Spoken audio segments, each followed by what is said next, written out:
Hi guys, and welcome to my guide on how to win more games and get more crowns in Fall Guys. I'm going to give you 5 quick tips on increasing your chances to succeed. Quick disclaimer, this game is so random and so many things can happen during the course of a game that even if you master every technique and tip that I'm going to give you, something crazy, something beautiful might happen and you're going to fail and lose, but it's okay. Tip number 1, you want to stay with the crowd and go with the flow. In most of the race games, you have more than enough qualification spots that you don't need to rush it. All you need to do is finish in the top 40, top 30, and you're fine. That brings us to tip number 2, which is going to be always make sure that you dive. I cannot stress enough how important it is to dive and have a set recovery window. The last thing that you want is you do a normal jump, you get grabbed, you get some stumble, and that prevents you from moving on to the next round. Also, when you get to the finish line, you can use the dive to kind of leap ahead of someone, and maybe that might save you from getting eliminated. Tip number 3 is going to be keep it simple. You don't need to overcomplicate the minigames.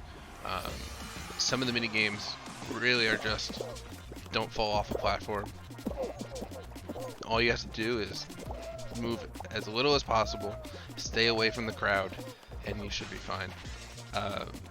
9 times out of 10, people are running all over the place, they're bumping into each other. You just want to make sure that you stay away from all that, you simplify your play space, and then you'll make it through in no time.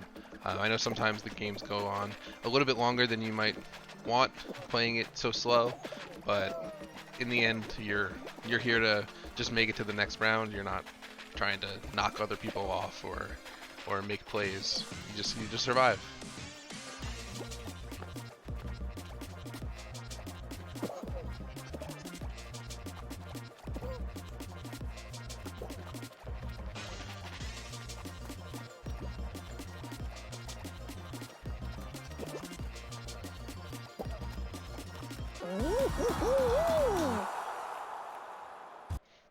Tip number 4. This one's going to be based around the tactics that you want to use when you get thrown into a team-based game. Now, team-based games can be the most frustrating, especially when you're on a great run in this game. It stinks to be eliminated from things that are outside your control. One of the things that you can do to kind of maximize your chances of succeeding is you're not playing for the most points, the most eggs, the most tails, whatever. You're just playing to make sure that your team isn't in last place. And the way that I approach these games is after the initial surge of people getting, rounding up points and the initial chaos kind of winds down, you kind of want to just play defensive.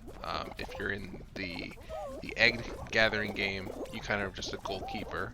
If you're in the tail chase, you're kind of just making sure that no one gets to your guys, or you're focusing on the enemy team that has the other lowest team total. Because if you can take a point away from a team that's already struggling, 9 times out of 10 they're going to be the team that gets eliminated, and even if you don't have the most points, you're still going to move on.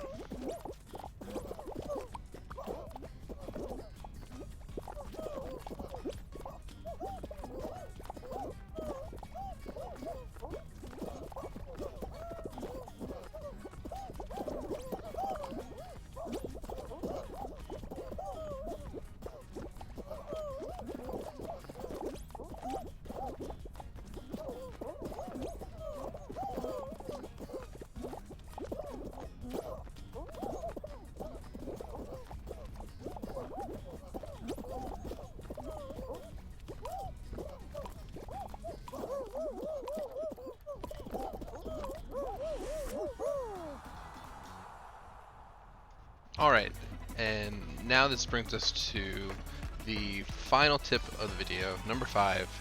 It's going to be keep to the sides. In any of the races, it is more beneficial to stay to the side of the map where there's less chaos, there's less obstacles being thrown at you, less objects being thrown at you in some cases. Also, most of the contestants are going to clump up to the middle, so you kind of want to stay away from that. In some cases, the easiest path is on the side, and some of the objects don't even reach to the places that you can run. If you stick to the sides of the map, you'll have a way better time at getting to, like here, the top of the mountain, and getting you that first crown. Thanks guys for watching.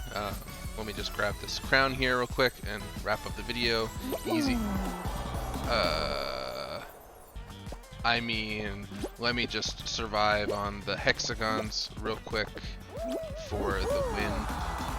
But in all seriousness, like I said, anything random can happen. This game's awesome. That's what makes it awesome. Thanks guys for watching. Hope to see you guys next time. See ya.